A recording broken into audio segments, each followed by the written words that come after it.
Bonjour mes chers élèves. Aujourd'hui, nous allons travailler en grandeur et mesure.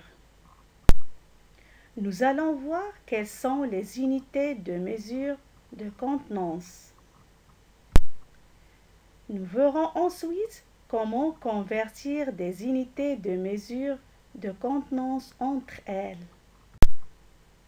Qu'est-ce que c'est que la contenance? Qu'est-ce que c'est que la contenance? Oui, c'est le volume occupé par un liquide dans un récipient. C'est le volume occupé par un liquide dans un récipient. Par exemple, ces bouteilles ont une contenance de 1,5 litre. 1,5 litre. Donc, l'unité principale est le litre. Notez L. Combien faut-il de litres pour remplir le récipient rose? Combien faut-il de litres pour remplir le récipient rose? Ou quel est le volume, la contenance des récipients roses?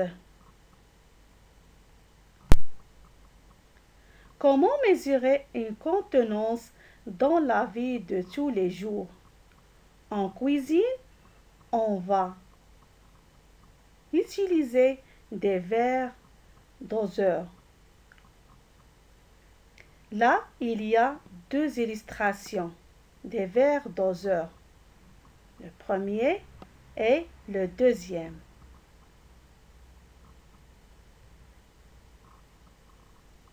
Vous voyez? Pour certains médicaments, on va utiliser une pipette ou une cuillère doseuse. Il y a un autre endroit où tu vas voir des contenances. C'est la station quand tu vas chercher l'essence avec tes parents. C'est directement écrit sur le cadran qui est écrit en plus grand en bas de l'image, où tu vois volume 15,60 litres. Ça, c'est pour l'essence.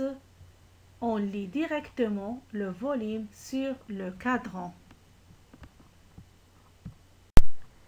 Quelles sont les unités de mesure de contenance? Quelles sont les unités de mesure de contenance? L'unité de référence de contenance, c'est le litre. C'est une unité que tu connais, c'est celle qui sert à mesurer la contenance d'une brique de lait, par exemple. Une brique de lait, c'est 1 litre. Pour mesurer des contenances 10 fois plus petites que le litre, on utilise le décilitre. Par exemple, dans ce gobelet, il y a 5 décilitres. Pour mesurer des contenances 100 fois plus petites que le litre, on utilise le centilitre. Par exemple, la contenance d'une cuillère à soupe, on utilise le centilitre. L'unité principale de mesure de contenance est le litre. On écrit L. Il existe des unités plus petites que le litre. Ça s'appelle les sous-multiples. Le décilitre, c'est 10 fois plus petit que le litre. Le centilitre est 100 fois plus petit que le litre. Le millilitre est 1000 fois plus petit que le litre. Voilà le tableau. Il y a le litre, le décilitre, le centilitre. On fait l'abréviation. Pour le litre, on fait L, c'est-à-dire le litre. Décilitre, on fait DL, c'est-à-dire décilitre. Et pour le centilitre, on fait CL, c'est-à-dire centilitre. Regardez comment ça s'écrit. C'est bien les enfants. Maintenant, à toi d'inscrire l'unité appropriée. Une bouteille de jus d'orange a une contenance de 1. Une canette de soda a une contenance de 33. La quantité de liquide dans une seringue est de 8. C'est bien. Une bouteille de jus d'orange a une contenance de 1 litre. Une canette de soda a une contenance de 33 centilitres. La quantité de liquide dans une seringue est de 8 millilitres. Remarque, dans 1 litre, il y a 100 centilitres.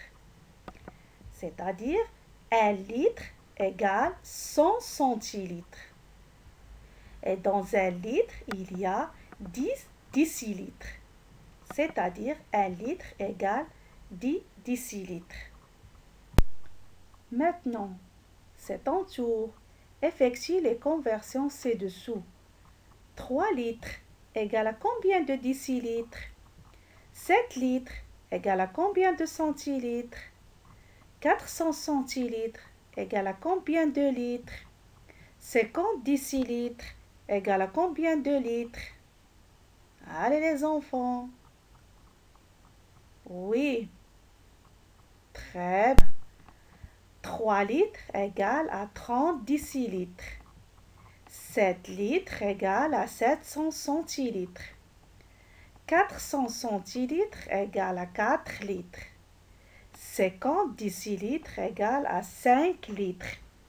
J'espère que maintenant tout est clair pour la contenance. Au revoir.